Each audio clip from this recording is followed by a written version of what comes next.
I was standing on a packed bus at 6 in the morning, half awake, hanging onto the rail, and all I could think was, I'm doing this out of pure spite. Normally, I'd be driving to work in 20 minutes. But that week, I chose the hour-long, crowded, stop-and-go commute, just to make a point. My senior at work kept trying to slide his responsibilities onto me.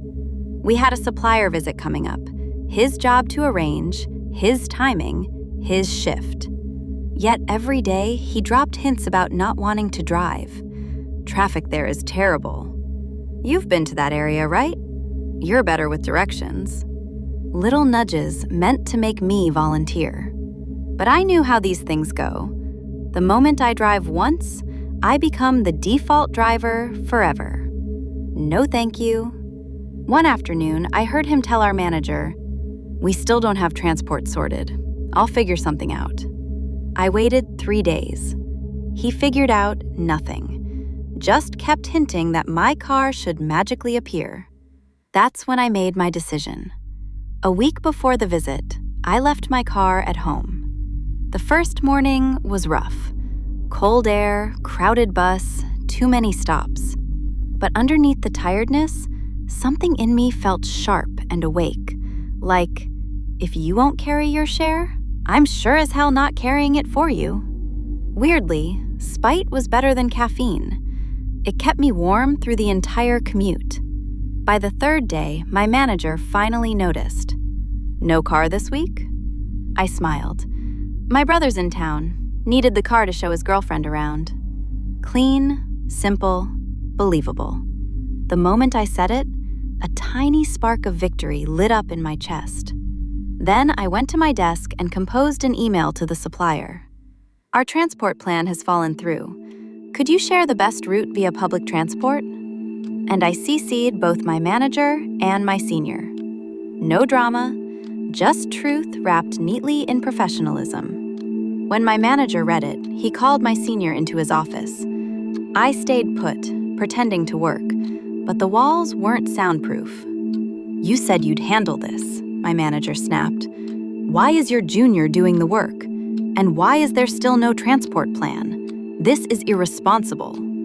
His tone wasn't loud, but sharp enough that I felt it from my chair. That was my first emotional peak. Quiet revenge hits different. It's not flashy, but it lands clean. After that meeting, my senior avoided me. No more jokes about driving, no passive comments, just stiff silence. On the day of the visit, he had no choice. "We'll take my car," he said. Of course we would. He drove with the tension of someone forcing himself to stay polite. I sat in the passenger seat, calm, polite, and absolutely satisfied. This was exactly how it should have been from the start. Not because I wanted to win, but because I refused to be volunteered for free labor. We finished the visit without incident. He drove us back, still tight-jawed. No apology, no acknowledgement. That was fine. The message was delivered either way. And the best part? The next morning, I pulled into the parking lot. In my car. I parked casually, stepped out with my coffee, locked the door with a soft beep. Nothing dramatic, but inside, it felt like placing the final puzzle piece. If he saw me, he said nothing. Honestly, silence was perfect. He knew.